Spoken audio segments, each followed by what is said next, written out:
الله الرحمن الرحیم بینیرت هجا دیو بیریوریت رمضان و آذار و نوروز ابرو که امل اداره سربخوی زاخو تایبت الجامعه زاخو یا کفن اف جامعه گلک کفن زاخو و گلک ما مستعد مازن الفرد بین امام خطیب الفرد مزیفته بونمونه ملا احمد اکری گلک عالمه که بنابودنگ بو بری بتفره کاتب شیخ عبدالسلام بارزانی بو سال 1958 امر خدا کری پشتی وی سیدا کدی هاتی کد بجنه ملا اسماعیل ناوش کی دوست کی اوجی که با سیدا الفره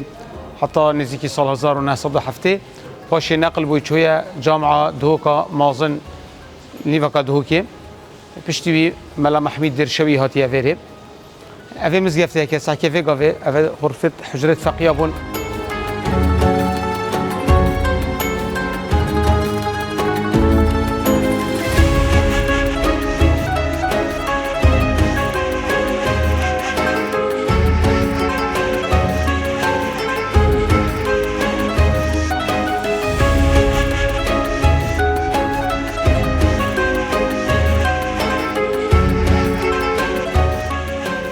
گل فقی الفر یا خاندی و گلک ملاج و درکتی ملات مازن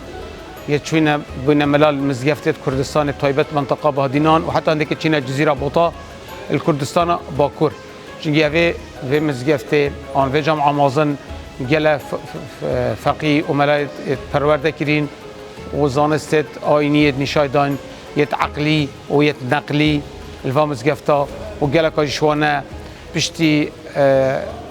جازا ملاتية دوازة علمي ورقتي قال كالزان كويا بغداد خاندي كلية شريعتي وكلية دراسات إسلامي وهندا قال كلية فقه النجف جيا خاندي ويدوما كيت هاتين دكت بينا إمام وخطيب الفامس جفتا الزاخو الدهوكي هندك شوينا جزيرة بوطا والدور برد في دمري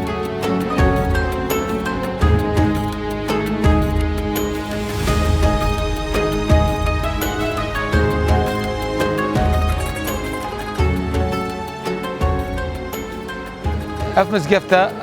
روله که مازنه هی کفته نیوکا زاخو کفته ویگا و نیوکا سیکه و دومایی که جی اداره سر بخواه زاخو اف مزگفته نیجن کرد چیگه اف مزگفته یا کفن سال 1907 هاد بو نیجن کرن اف اسفان سالا جی جارا کدی اف مزگفته نیجن کرد گلک جوان الگل سیکا کفنا زاخو